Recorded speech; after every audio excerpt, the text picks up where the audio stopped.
Good morning. It's Monday, July 8th, 2013. Welcome to Houston, and this is Mission Control Houston. You're looking at the International Space Station Flight Control Room, a wide shot, looking over the top of the consoles of the flight controllers that work around the clock on 3 shifts, supporting activities aboard the International Space Station with their focus on the U.S. operating system of the orbiting complex. The team throughout the day is being led by veteran Flight Director David Korth. He and his team have been on console since about 7 o'clock this morning. He is joined by astronaut Megan Bankin. She served on the Hubble Space Telescope final servicing mission as a mission specialist on STS-125, the flight of Atlantis. She is serving as the communication link between this team and the crew aboard the International Space Station.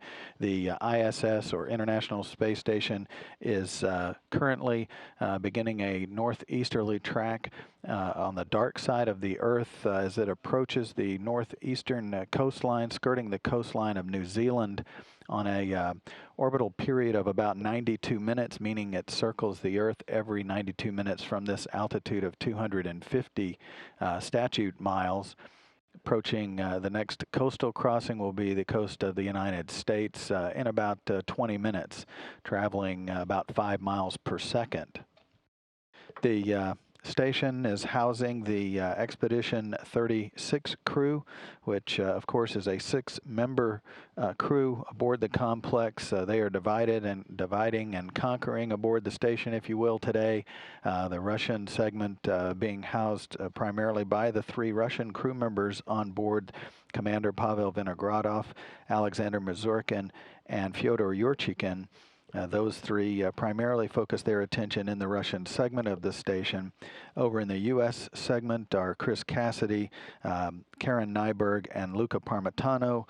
Parmitano as representing the European Space Agency as a member of the Italian Space Agency aboard the station. It's his first flight. He is actually the 209th individual crew member to live aboard the International Space Station.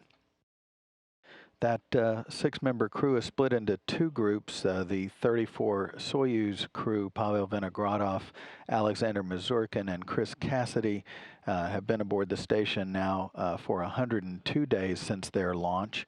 They launched to the complex back on March 28th, and they plan to return home on September 11th. The other 3 crew members are considered the newest crew members, Yurchikhin, Parmitano, and Nyberg. They are in their 41st day in space and aboard the International Space Station, having launched on their 35 Soyuz spacecraft back on May 28th. They plan to be aboard the station until November 10th. Several of the crew members pretty much have been focusing their attention on preparations for a spacewalk Tuesday. The crew members have done an extensive amount of work in checking out their spacesuits and also their tools and equipment that will be used for that spacewalk, that will be performed by Chris Cassidy and Luca Parmitano. Cassidy will be performing his 5th spacewalk and Parmitano his 1st.